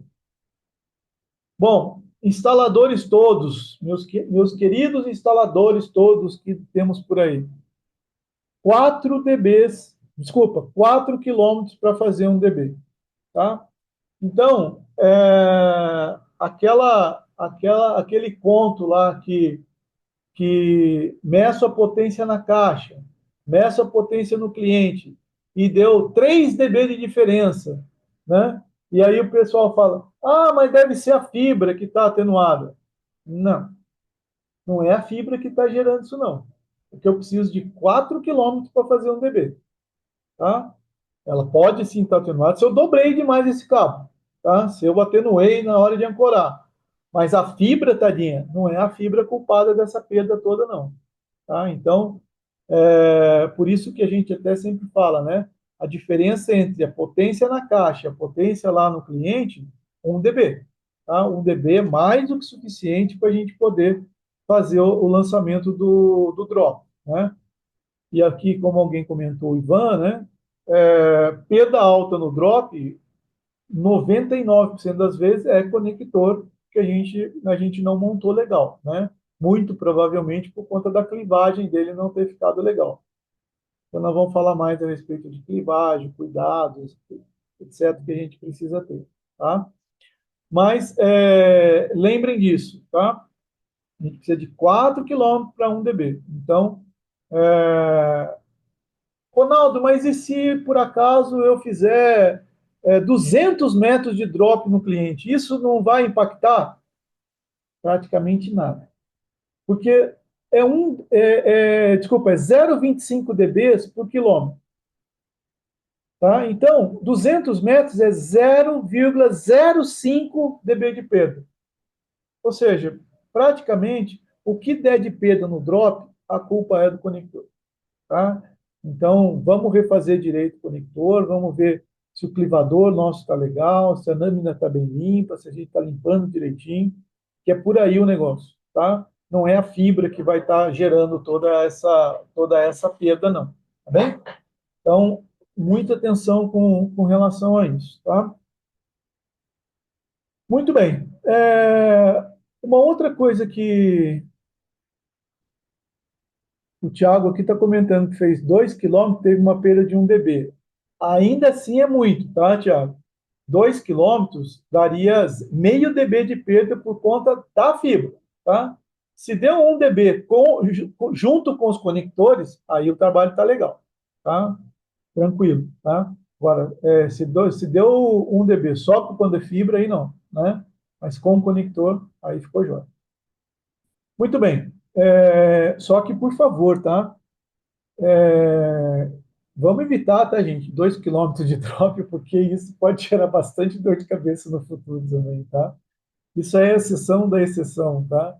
Entre 100 e 150 metros, tá para lá de bom a gente lançar um drop, tá? Eu sei que quando é fim de linha, tem que atender um cliente de qualquer jeito e tal, a gente acaba fazendo, mas não se acostumem com isso, né? Se tem gente aqui de projeto, né? A gente precisa fazer o projeto para que a distância de atendimento, né, da CTO até o drop fique por volta disso, tá? Entre 100 e 150 metros. Como era uma fazenda, Tiago, você está perdoado, tá bom? Você tá perdoado. Mas procure não pecar mais dessa forma também. Tá, joia? Bom, vamos em frente. Ah, uma outra coisa que eu vou mostrar para vocês, quando fizer a parte de laboratório aqui, tá? Talvez amanhã, talvez depois de amanhã, não sei. Mas é que a gente tem tipos diferentes de fibra, tá? A fibra nossa normal do cabo de rede, né? É uma fibra que a gente chama de G652, tá? Essa fibra G652, ela para não atenuar, ela precisa fazer uma volta nela com um raio de 3 centímetros, ou seja, um diâmetro de 6. Quem está acostumado a fazer emenda em cabo, né, já percebeu que as bandejas, quando eu vou fazer a acomodação da fibra na bandeja, é mais ou menos desse diâmetro o rolinho que eu tenho que fazer. Ou seja, mais ou menos 3 centímetros de raio para não ter atenuação. Tá? Se eu fizer uma voltinha menorzinha, tá? Essa fibra G652 ela começa a atenuar. Né? Aí tem um outro tipo de fibra, que é a G657A1. Tá? Tudo isso eu vou mostrar para vocês manuseando aqui, tá, gente? Amanhã ou depois. Essa fibra A1, para ela não atenuar, eu preciso manter um raio nela de 1 centímetro, ou seja, um diâmetro de 2. Depois eu tenho a G657A2B2. Para ela não atenuar, eu posso fazer um raio nela de 7 milímetros e meio, 1,5 centímetros de diâmetro. E eu tenho a G657B3, que eu posso fazer um raio de meio centímetro, que ainda assim ela não atenua. Aquela fibra transparente lá, que eu mostrei para vocês lá no início do treinamento, né, daquela instalação lá com aquele cabinho transparente, é essa fibra G657B3.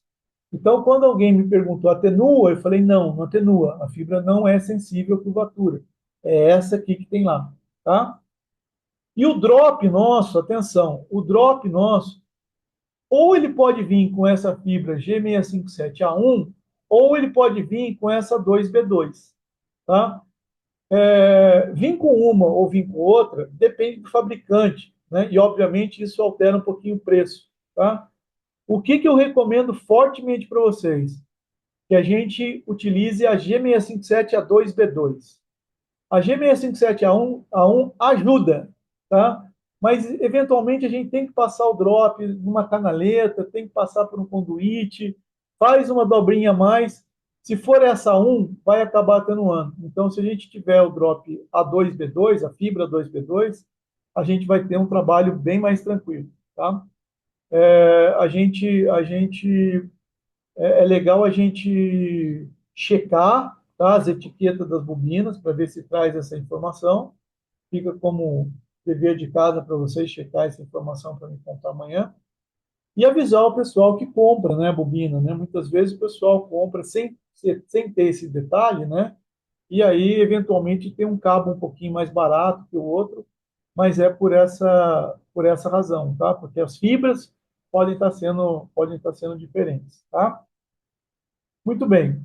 É, Muita atenção com relação ao manuseio das fibras. Nunca olhem direto para a ponta do conector, porque a luz que sai da ULT ou que sai da UNU, a gente não consegue enxergar, é uma luz ultravioleta, tá? Então a gente não consegue enxergar, mas pode ferir os nossos olhos.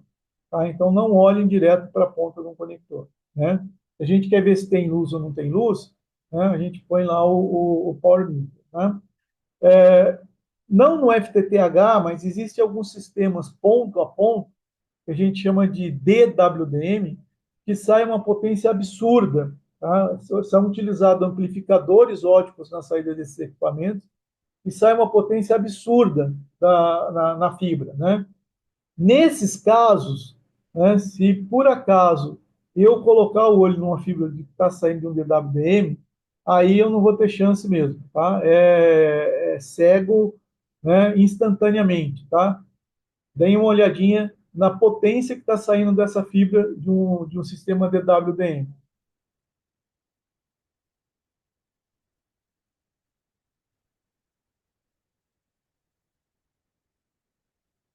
É muita potência, tá, gente? Ou seja, olhar para isso aqui, né, e não vai ter. Aliás, você tem a segunda chance, né? Porque você olha para um olho, né? Aí olha para o outro, você tem duas chances, mas mais que isso não tem, tá? Porque é instantâneo, tá? Inclusive, quem trabalha com esses temas assim, eu preciso desligar o sistema para poder fazer a fusão de uma fibra que está com esse sistema. Porque se eu tentar fazer a fusão com ela ligada, a hora que a máquina tenta encostar uma fibra na outra, queima, né? A fibra que tem luz queima a ponta da outra fibra e não consegue fazer a fusão. Tá? Para vocês terem uma ideia de como é trabalhar com esse sistema DWDM. Né? Então, esse treinamento específico não é para a parte de infra, né? Mas quem trabalha com infra precisa dessas informações, tá? Precisa, não é só atenuar a fibra, não, porque quando eu atenuo, também pode queimar a fibra nessa dobra que eu fiz, tá?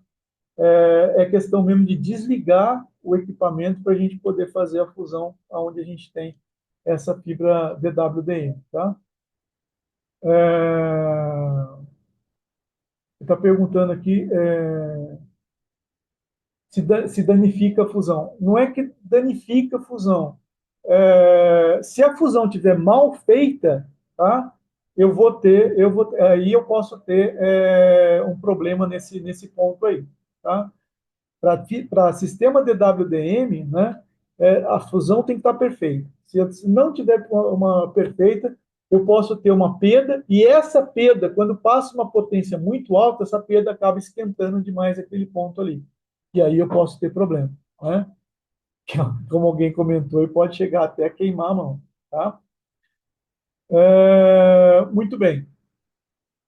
Já falei para vocês para a gente evitar o máximo possível expor a fibra à umidade, né? A gente já falou que o acrilato ele vai se degradar e aí eu posso ter a fibra, né, até rompendo sozinha entre aspas, né, dentro de uma caixa de menda por essa razão, tá? Limpeza, gente, ainda continua sendo muito importante, tá? Hoje aqui do lado de casa, eu fui no supermercado, tinham rompido um cabo aqui na frente, na esquina de casa, e aí um rapaz sentado lá fazendo fusão, né? E aí limpando a fibra com o maior cuidado, né? Eu passava dele, né? Na outra aí, né? Passava na fibra, né? Que é o que a gente vê o pessoal fazendo muito por aí.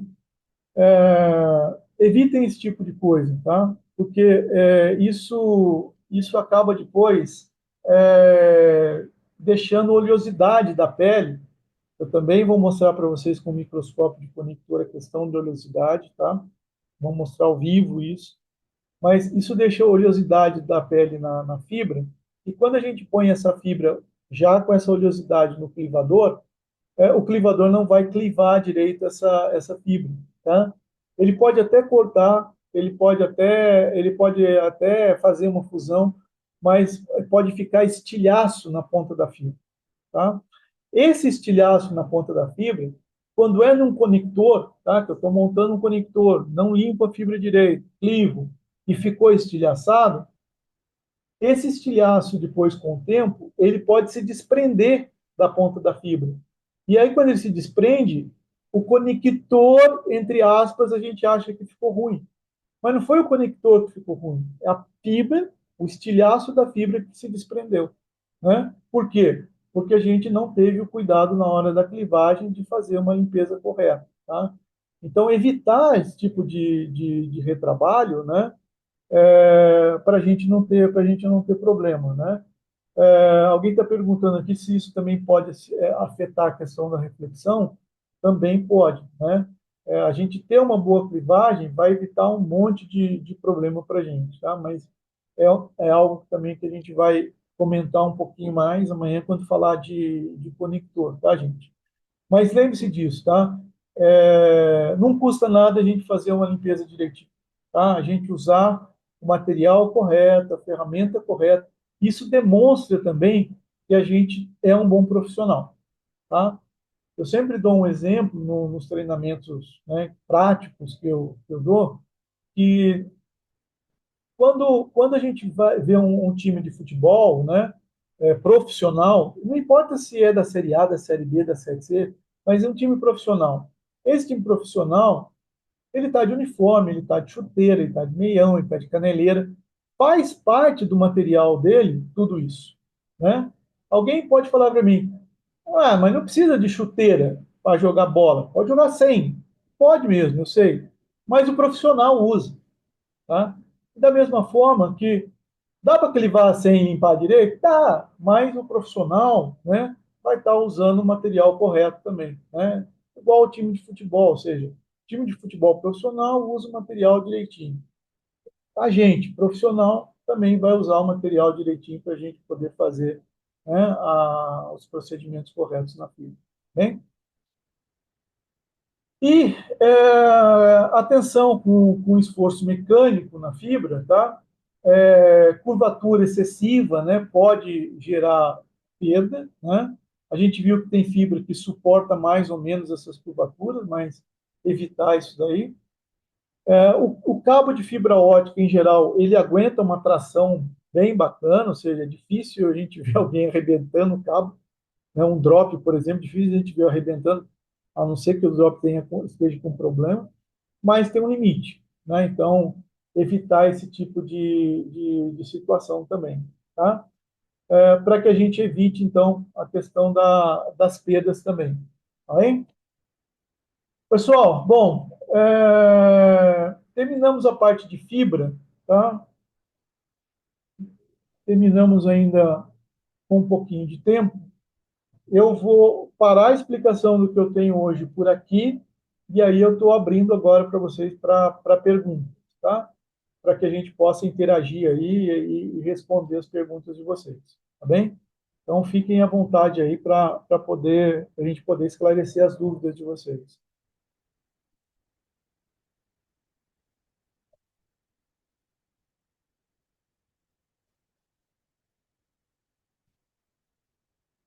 Estou até preocupado com essa quantidade de dúvidas, né?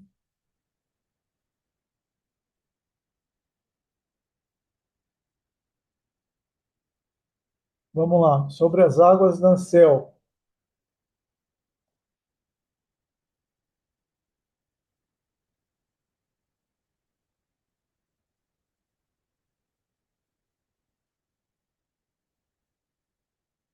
Deixa eu ver se eu consigo aqui. Quando pego assim, certo? Seria refazer todas as fusões. Ah, posso pegar uma célula assim? Sim. O correto é a gente refazer todas as fusões. Uma caixa de emenda, tá? Se eu não me engano é Alex, né? Alex. Uma caixa de emenda que fica com muita água, tá? A gente percebe até o seguinte: primeiro, que de eu encostar na fibra, ela fica tão quebradiça, de eu encostar, muitas vezes ela quebra.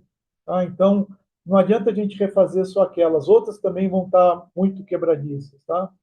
É conveniente a gente abrir o cabo novamente e refazer todas as fibras para evitar realmente qualquer tipo de problema. Tá?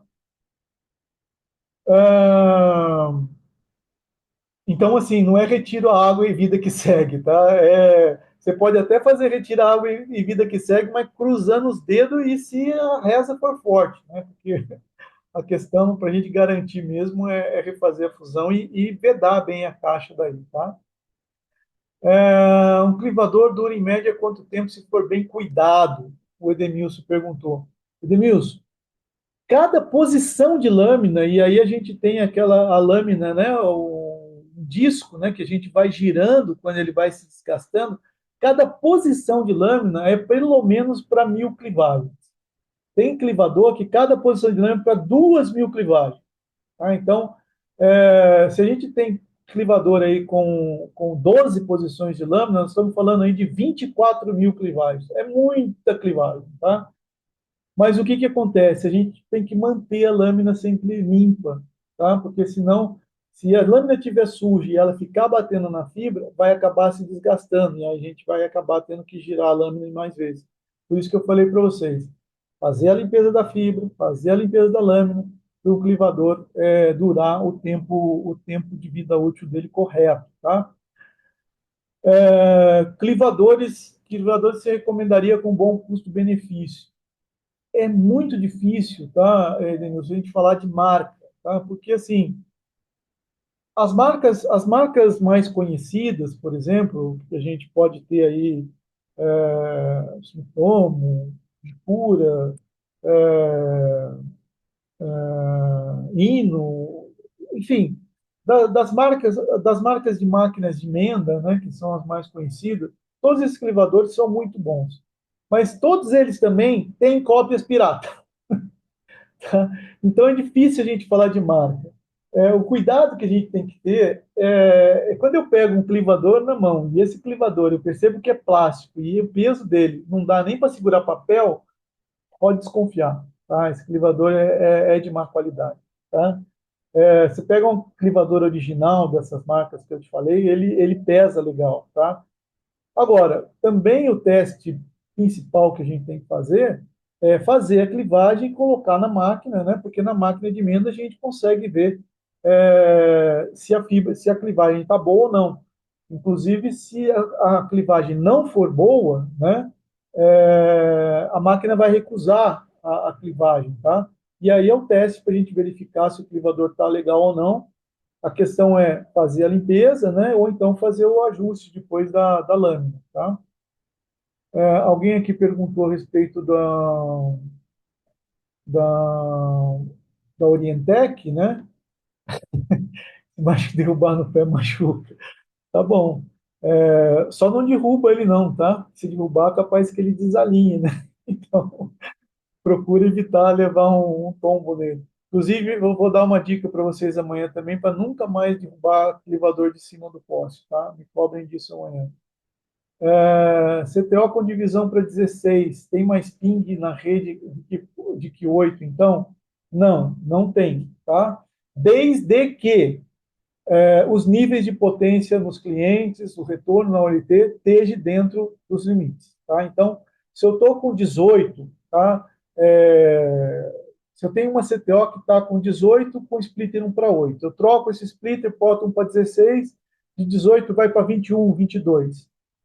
18 ou 22 não vai ser isso que vai alterar o PIN.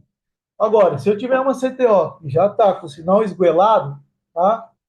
Já está com 28, eu troco, boto para 16, de 28 vai para 32. Aí eu posso ver uma variação de PIN. Mas se tiver dentro dos sinais adequados, que a gente vai ver amanhã também, não é isso que faz variar, não. Tá? Muito bem. Fibra que você mostrou no começo, com que faria manutenção, teria que passar outra no local. Até daria para fazer manutenção, mas eu teria que fazer um conector, né? Passar uma outra fibrazinha porque não vai ter sobra, né? Não vai ter como repuxar essa fibra, né? Mas o mais comum mesmo é passar outra. Agora, sinceramente, não acredito que você vai precisar fazer isso, tá? Porque, por exemplo, ela é bem colada mesmo no rodapé, tá? Então, fico dizendo, é praticamente invisível. Não tem esse negócio do cachorro comer. Isso é quando, né, é o cabo TP mesmo, que aí tem um volume grande. A fibra não vai ter esse tipo de situação, não. Sobre a regulagem que tem no diamante do clivador, tá? Eu vou falar sobre o conector e vou falar sobre o clivador amanhã, e aí a gente detalha, tá? Bem isso com vocês, ok? Não expliquei a questão do diamante, tá? Mas eu falo isso para vocês amanhã. Só vou antecipar uma coisinha para vocês, tá? Falo amanhã de novo, mas vou antecipar uma coisinha. A lâmina, que é um diamante no clivador, ela não é para cortar a fibra, tá? O que ela faz é riscar a fibra. E aí, depois que ela riscou a fibra, aquela borrachinha de cima que tem na tampa vai fazer a pressão e vai cortar a fibra. Então, a fibra sai cortada do clivador, mas não é o diamante que corta, ele risca a fibra. Então, se ele estiver muito alto, ele vai estar batendo na fibra e aí pode estar estilhaçando a ponta da fibra, tá? Falo mais sobre isso com vocês amanhã também. Esse é o maior problema, o técnico jogar o clivador no bornal. Clivador, gente, não é para ficar junto com as demais ferramentas. Tá? O clivador, ele é para estar dentro da caixinha dele e protegido. Tá? O pessoal diz que são algumas coisas, por exemplo, que a gente deve cuidar bem e não emprestar. Né? Carro, por exemplo, que mais, né? E que o pessoal não gosta de emprestar o carro. Eu não me lembro qual é a segunda. E também a mulher da gente aí não empresta para ninguém, né? E cuida bem. Então é a mesma coisa com, com o clipador, tá? Cuide dele igual você cuida do carro e da mulher. Não empresta para ninguém e cuida direitinho dele, tá? É... Pode fazer emenda no drop? Qual seria a melhor forma?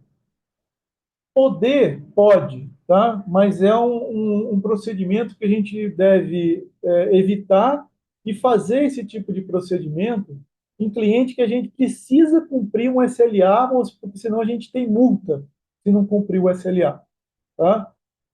Do contrário, quando a gente faz uma emenda que monta só dois conectores, bota lá um passante e protege lá com filtro de alta fusão, que a gente cansa de ver isso acontecendo, a gente não vai proteger direito a fibra e vai acabar de novo dando problema nesse drop.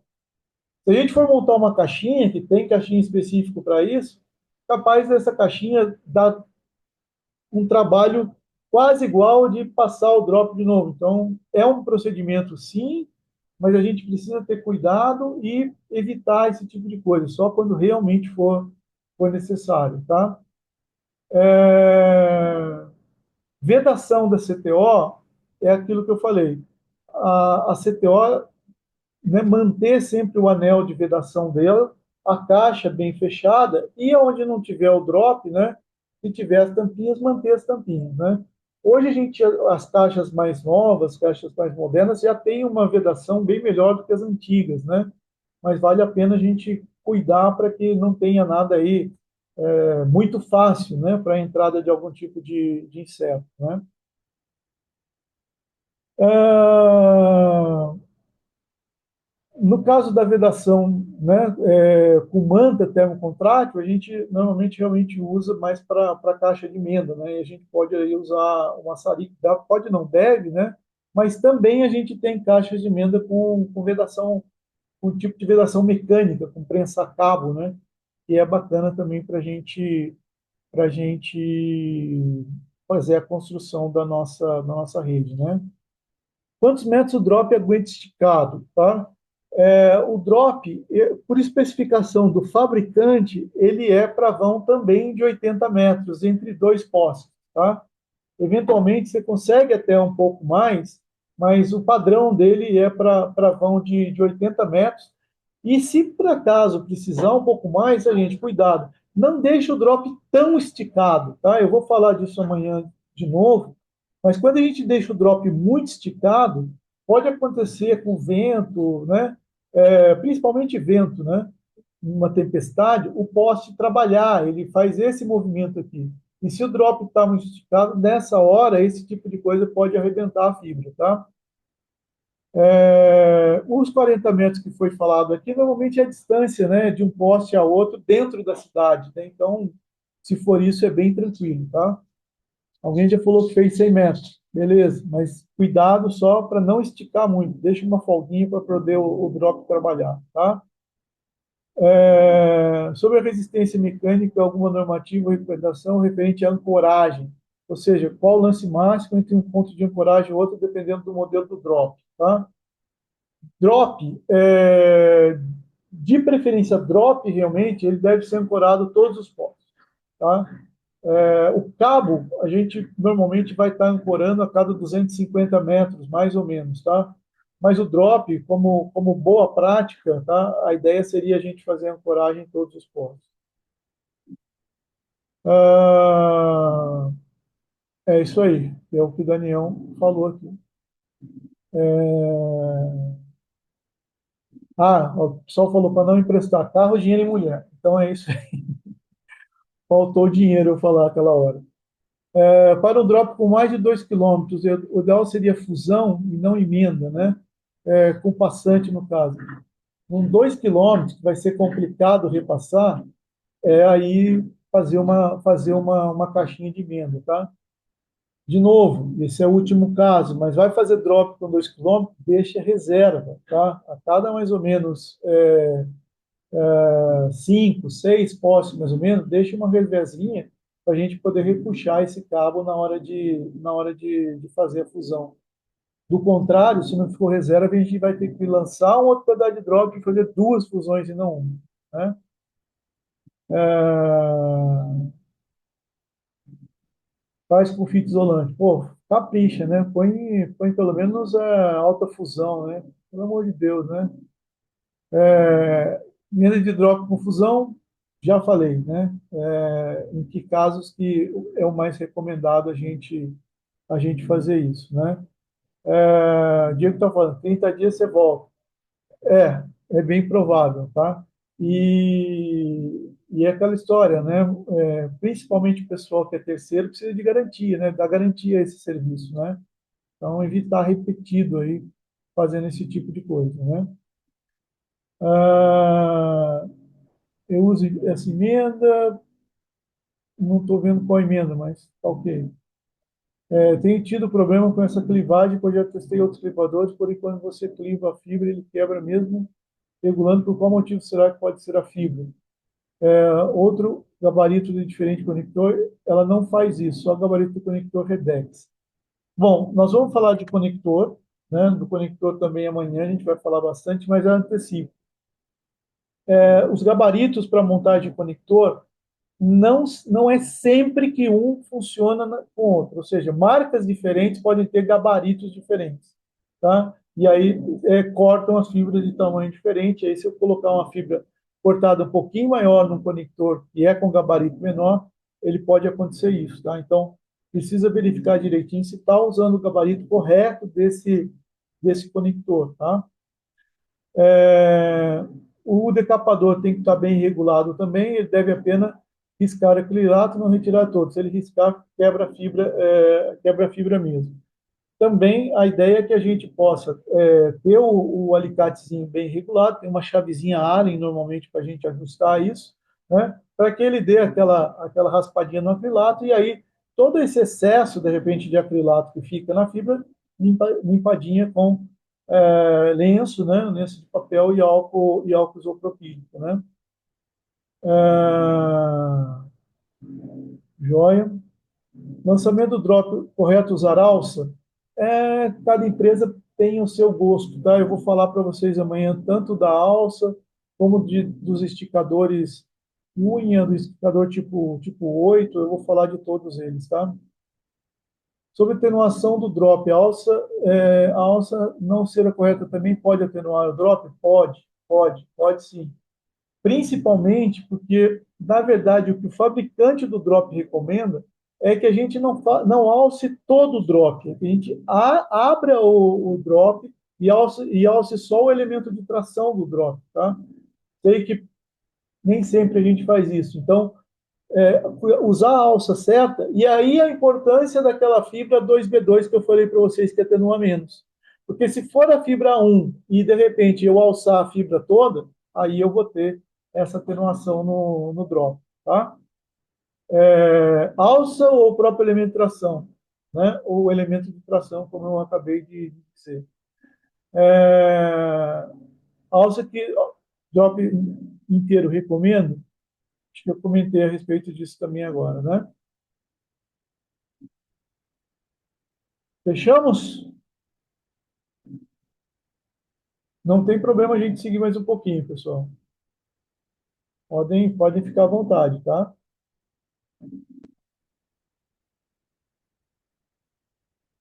Então tá. Pessoal, obrigado por hoje, tá?